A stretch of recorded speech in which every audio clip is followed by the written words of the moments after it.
This week, we are showing off another great trail ride as we join the Lone Peak four-wheelers for a Jeep adventure to Schofield Reservoir. Then, Reece and Marianne Stein are taking us back to the wonderful land of Turkey, but this time they're showing off massive preserved Roman theaters on the Mediterranean coast. Finally, we're introducing you to one man who used innovation to turn unusable forest land into his dream destination. It's all headed your way right now. At Your Leisure is next.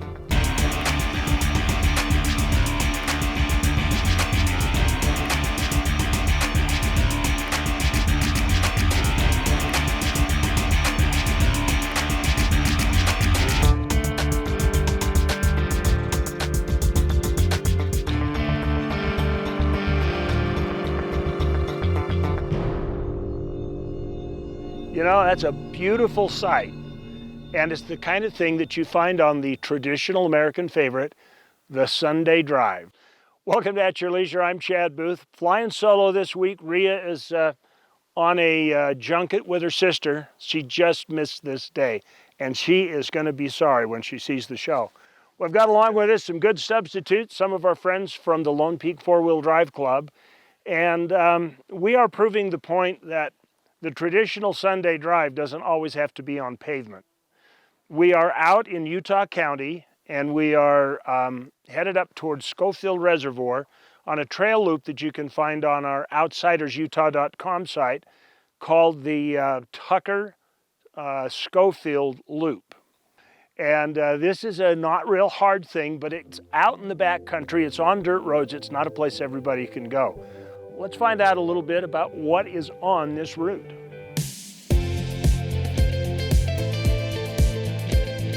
Oh, we saw a little bit of everything. Started out down the sagebrush, worked our way up into the high country, beautiful quakies, pine trees, rolling streams, beaver dams, deer, you name it. We get a little bit of everything when you get up in these mountains.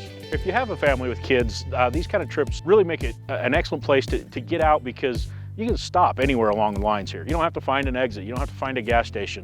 You don't have to plan your stops. Kids get a little restless, pull off the side of the road and look at the wildflowers, play in the meadow, splash around in the creek. Any of those kind of things can be done, and they can be done anywhere. Just go at your own pace, stop where you want, go when you want. It's really it's a choose your own adventure, if you will, that you can't necessarily get if you're on the paved roads. Oh, it's been beautiful. You know, I just like going up through the forest and seeing the road up ahead. You know, you see the road, it goes around the corner, or the road coming down like that great shot that you guys got there. The wildlife was nice. I was very impressed with how they graded the road. I think we commented on that a couple times, that people have come in and fixed it. The burn scars are kind of fascinating to see how the forest was burnt, how the new growth is coming up. The aspens are starting to come up, and so you see that rejuvenation of the forest, which is kind of exciting to see. It's just been a great trip. The beaver dams are kind of nice too. I like that. Well, there was a little bit of rain, a little bit of overcast. We found the road to be good in some places, washed out in some places, and repaired in some places. So we do want to say thanks to the people that maintain the roads, because it was would have been impassable without them.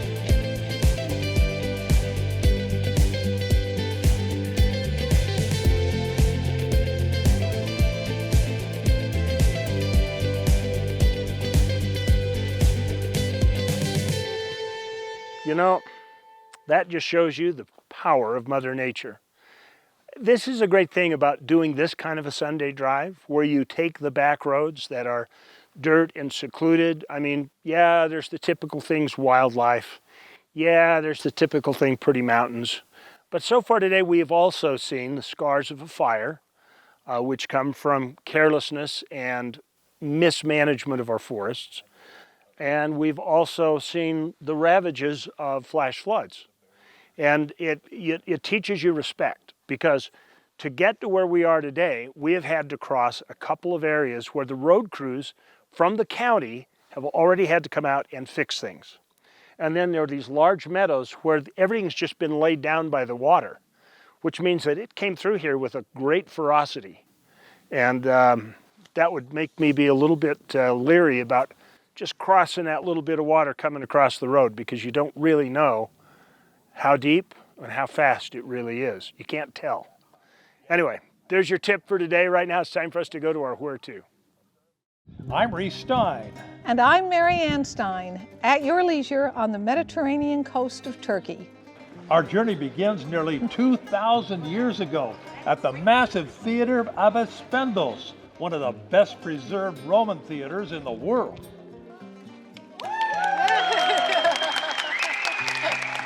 The acoustics hold up even after 2 millennia. Near the theater, the resurrected ruins of the magnificent Roman city of Perga, one of the most beautiful in all of eastern Turkey. Its colonnaded main street along the agora with a unique water channel running down the middle. The water poured from the towering 2nd century Hadrian's Nympheum. I didn't know what to expect here in Turkey. I just came to check it out, and man, more ruins in that one city than I'd ever seen before. The 2-story high Roman aqueduct brought water from the mountains 11 miles away. Perga has an enormous stadium, longer than 2 football fields. 17 rows of well-preserved seats held 20,000 fans. Our guide, Erson, challenged me to a race in this ancient monument. At the Mediterranean resort town of Marmaris, we boarded Gulet to cruise Turkey's turquoise coast for the next 4 days. Hidden in the tranquil emerald waters of secluded Hamam Bay, we discover Cleopatra's Baths, an ancient ruin Mark Antony had built as a wedding present. The following sunrise reveals another spectacular cove and a trail to a tiny, isolated mountaintop village. They survived on their own. They had goats, and they did and made and grew almost everything they needed, and yet they had solar panels and internet. It just would blow you away, the different things that they were able to do and what they overcame. I admire the Turkish people tremendously. We cruise past local fishermen in the Dalyan River to the 3,000-year-old port city of Kanos. Its Roman theater still in good shape. It holds 5,000 people and an infinite number of goats. The theater exits into the town's main square with its basilica and baths. Nearby, the king tombs stare down from high atop the steep limestone facade. These elaborately carved graves held the remains of local rulers and their families. Turning north up the Aegean coast to one of the largest Roman ruins in the eastern Mediterranean, Ephesus. Today a World Heritage Site and tourist favorite. Alexander the Great, the Apostle Paul, Gospel Arthur John brought the Virgin Mary. Mark Antony brought Cleopatra here. No wonder the place is crowded with 21st century visitors. The towering Library of Celsius is the centerpiece of this sprawling city. Before it burned in the 4th century, it held 12,000 scrolls. Ornately colonnaded Curetta Street leads to the library from the Gates of Hercules, past Hadrian's Temple, the massive Fountain of Trajan, and at the end, the magnificent Ephesus Theater. 3 tiers high with 66 rows, it held 25,000 spectators for everything from plays and concerts to bloody gladiator fights. Turkey is just bursting with history, and I love history, and it's just the Ottomans, the Byzantines, the Greeks, the Romans. It's just such a fascinating country. Reece Stein with this week's Where To adventure along the turquoise coast of historic Turkey.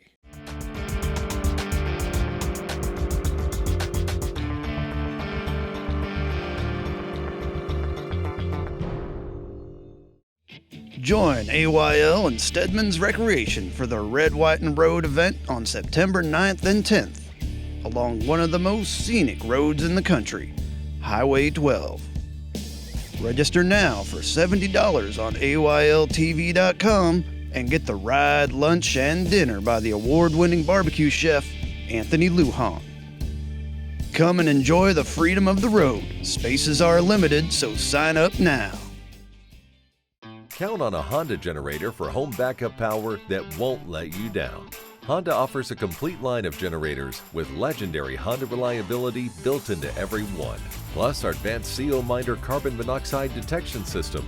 Select models include Bluetooth 5.0 connectivity for remote operation from your smartphone. And once the storm's cleared, Honda generators are great for anywhere you need portable power.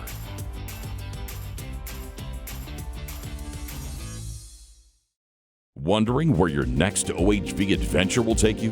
Outsiders Utah has your answer with downloadable GPS routes, ride times, distance, local amenities, and other details. 360 street views of the trails that let you explore before you go, and more. Eliminate the guesswork and uncertainty and find a trail you'll love. Visit outsidersutah.com and see the trail before you ride the trail.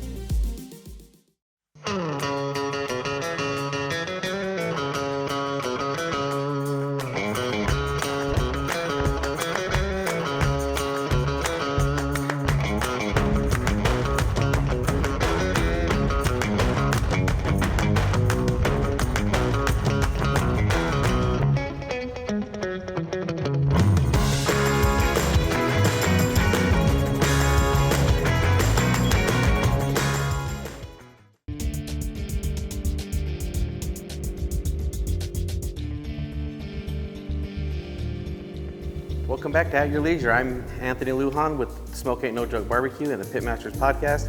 Today we're going to do some sous vide / grilled chicken. We're going to pretty much put it in some hot water, slowly bring up the temperature of the chicken breast. Then we're going to finish it off with a hot sear over some gas grill.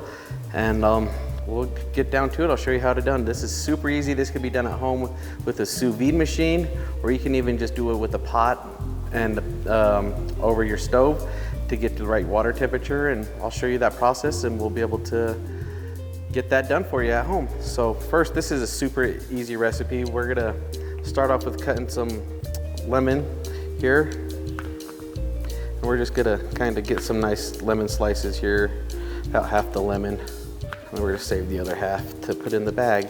And we're gonna take our chicken breasts. We're gonna take a little bit of chicken rub here.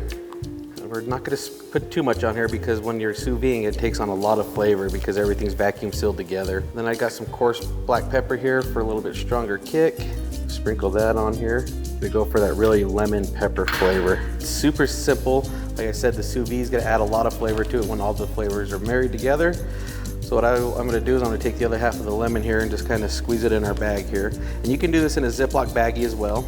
And then just clip it to the side of your pot that you have on your stove, and that works as well. I'm gonna put the chicken breast in the bag here. A couple cubes of butter. Get my lemons laid on top of the chicken here. Like I said, you can do it in a Ziploc baggie and then just hang it off the side into a pot. Vacuum seal over here. All right, we got this vacuum sealed. I didn't go quite super tight because I want all these fluids to kind of move around with each other. That's why it's okay to do it in a Ziploc baggie as well. But what we're gonna do is we're gonna put it in the sous vide machine here, which is kind of just water immersible cooking. So you can set the desired temperature to what you want cooked, and it'll hit that target temperature. For example, today we're gonna be grilling these, so I want to set it a little bit lower than where I want to because I'm gonna finish them off on the grill. But yeah, sous vide is just pretty much water immersion cooking, slow cooking in a way, but it's a great way to actually target temperature cook your food. So we're gonna get these in the water. All right, guys, these have been in here for about an hour. We've probably hit our target temperature of that 140, 145 degree mark. Now we're just gonna go put these out on the grill, get a nice little char on them. We're gonna let that cook for maybe about a minute, then we'll flip it over, we'll cook it on the other side, check our temperatures. I'm on about 165 degrees for doneness. These have hit target temperature, checked them with our thermopan. They're perfect right where we need them, so we're gonna pull them off. And there we have it. Sous vide chicken, super easy. Doesn't take a whole lot of time. You can go ahead and do your errands around your home, mow the lawn, visit with your neighbors while you got your chicken in the sous vide.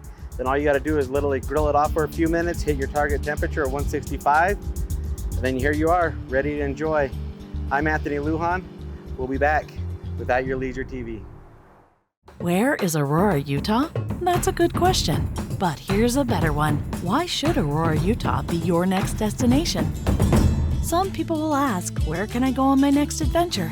A better question is, how far can I go on my next adventure? In Aurora, the answer is as far as your gas tank will take you. Aurora, Fall 570 in the heart of central Utah. Aurora, Utah, where the good old days are brand new. The world food supply is something you don't think much about, but you probably should. The availability of beef is going to be low next year, so rather than pay high store prices, why not consider buying a quarter or half beef from butter-steaks.com. It's premium beef from Yardley's, and it is delicious. Stock up now at butter-steaks.com before the prices rise. When you're ready for adventure, fuel your machine with Clear 91. Fuel for performance, fuel for adventure, and fuel for the long haul. Ethanol-free, 91 octane. Fill up with Clear 91. Only available at Eagles Landing. With you for the long haul. At Steadman's Recreation, trucks are arriving daily with back-ordered side-by-sides, ATVs, and dirt bikes. Let Steadman's Recreation help get you outside so you can explore and create memories to last a lifetime. Call or stop by Steadman's to hold your side-by-side, ATV, or dirt bike with a small deposit. Yamaha, Honda, Polaris, and Beta. Plus, Steadman's has a full service department and Honda power equipment. Steadman's Recreation in Tooele. You may think it's 300 miles out here, but remember, it's only 30 miles back.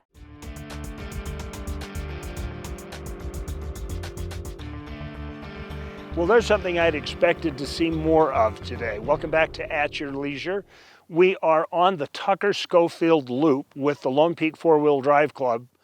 And since we left Highway 6, I tried to make count. I think I got this right.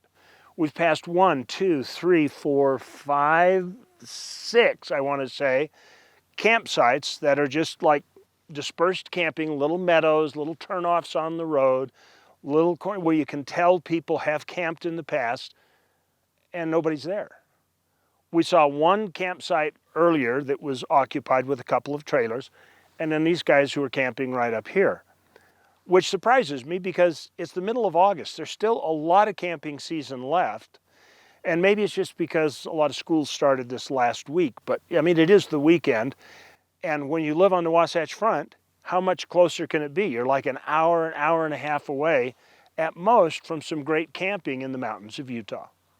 A lot of people think of a Sunday drive of getting out and, driving up the canyons, up one of our nice, beautiful canyons, paved roads, that kind of thing.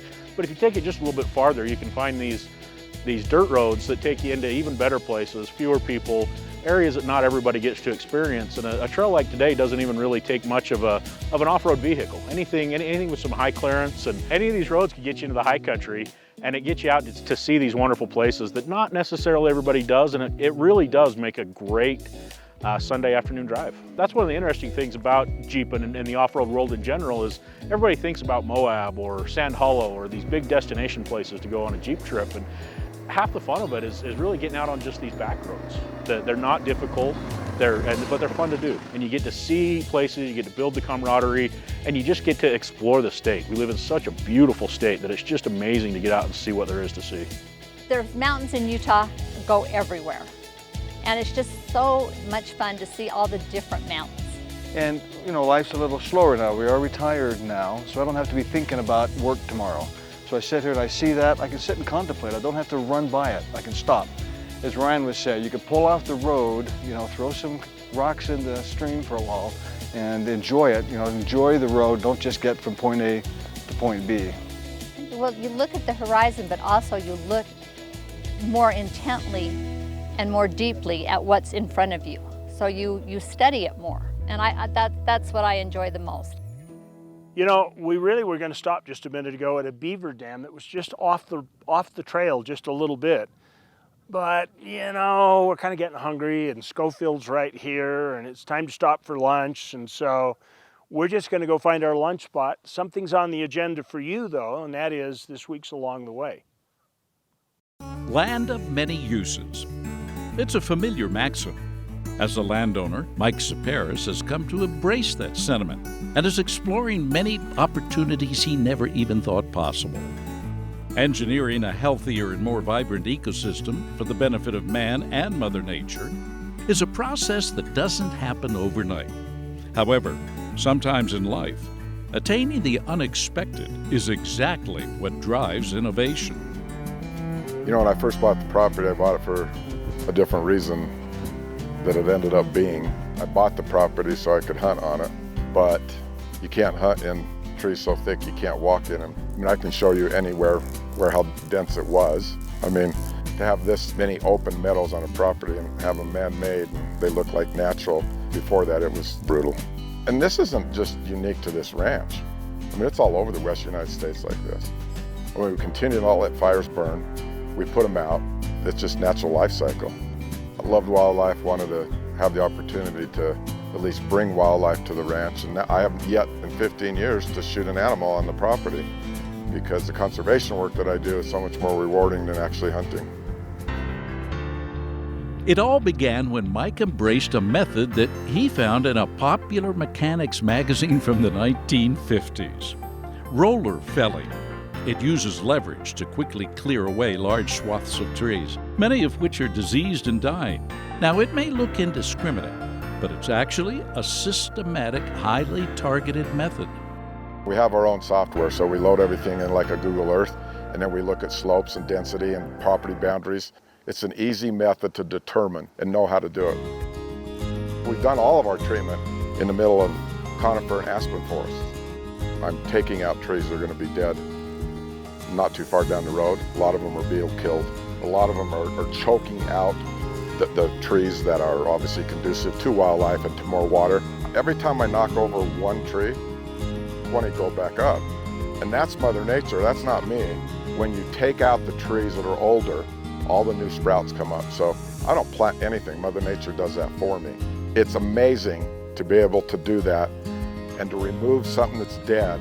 And sometimes within a week or two, you can see new trees coming back up, depending on the moisture in the soil. If they don't come up this year, they're gonna come up next year. And after the work is done, the old trees are buried and returned to the earth in order to nourish the new growth. But the benefits don't stop there. My conservation work up here, where I clear all the dead trees, I clear all the conifers that are, overgrown, I'm getting more water down there. Anytime you take out trees on top, there's going to be more water in the soil, more water downstream.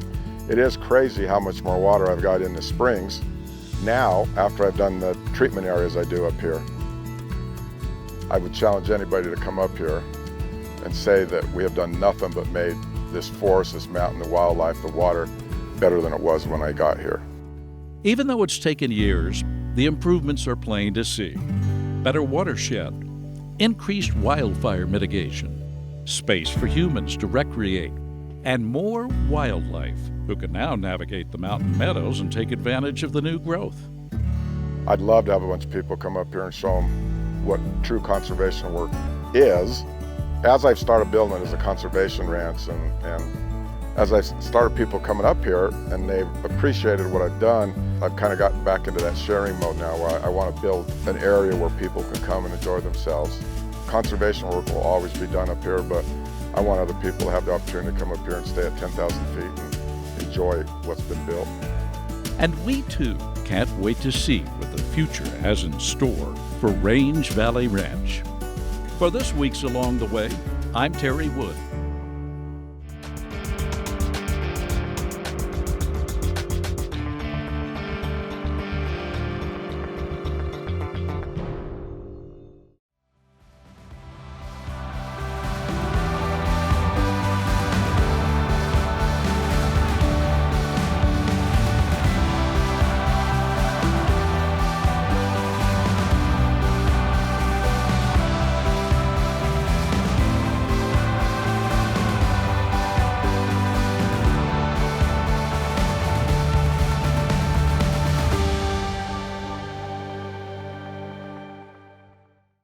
Count on a Honda generator for home backup power that won't let you down. Honda offers a complete line of generators with legendary Honda reliability built into every one. Plus, our advanced CO Minder carbon monoxide detection system. Select models include Bluetooth 5.0 connectivity for remote operation from your smartphone. And once the storm's cleared, Honda generators are great for anywhere you need portable power.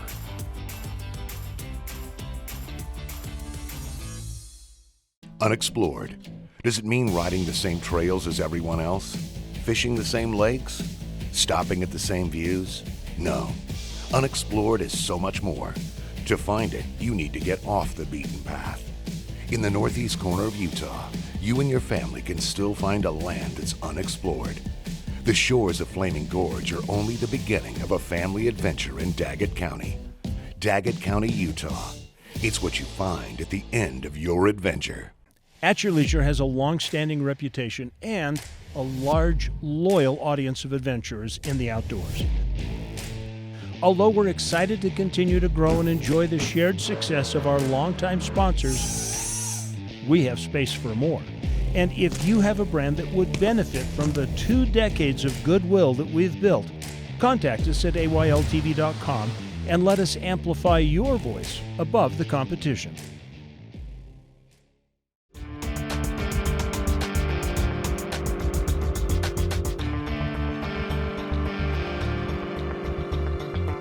Welcome back to At Your Leisure. You know, the number one rule when you go out in the outdoors is don't be on too tight of an agenda. Be flexible.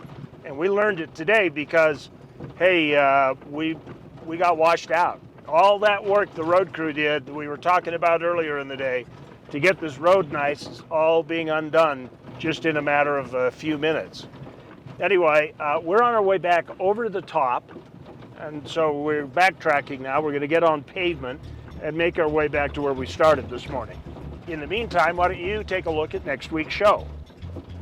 Next week, we get to enjoy one of the most scenic off-road trails in the state as we join the folks from Daggett County to highlight the spectacular riding near Flaming Gorge. Then it's more great riding as we venture out of Aurora onto the Paiute Trail to show you that even in a historic area, there's still some amazing things to be discovered. Finally, we're hooking up with the AYL crew. They are going to take us on a tour of the international world of whitewater as they offer some great insights into the challenges and rewards that can be found on the river. And don't forget, the annual Red, White, and Road event is right around the corner. Registration is limited to 50 bikes and it's filling up fast. So hurry and sign up now at ayltv.com events page while there's still space. Also, we want to remind you that AYL has got something going on, and we're offering you a chance to be involved. Have you ever wanted to have AYL access right at your fingertips? Ask us questions, tell us what to do? Well, we've got some big things launching soon, and you'll want to be part of it. Stay tuned. Well, this day certainly did not turn out the way we expected when we started. Just since we talked to you last, we got back to the highway and headed back towards Salt Lake, and we were going to stop at the rest stop and finish taping the show. But guess what? There's a mudslide at that rest stop, and the entire freeway is blocked, or the highway is blocked off. So Bruce and I are going to scout for the rest of them. We're going to go back to Schofield, where we were midpoint in our trip, over the top, down Fairview, and get home that way. So it just proves there's adventure around every bend, right, Bruce? That's right, and memories. And memories. You just got to get out there and create your own at your leisure. All right, how's the tires coming?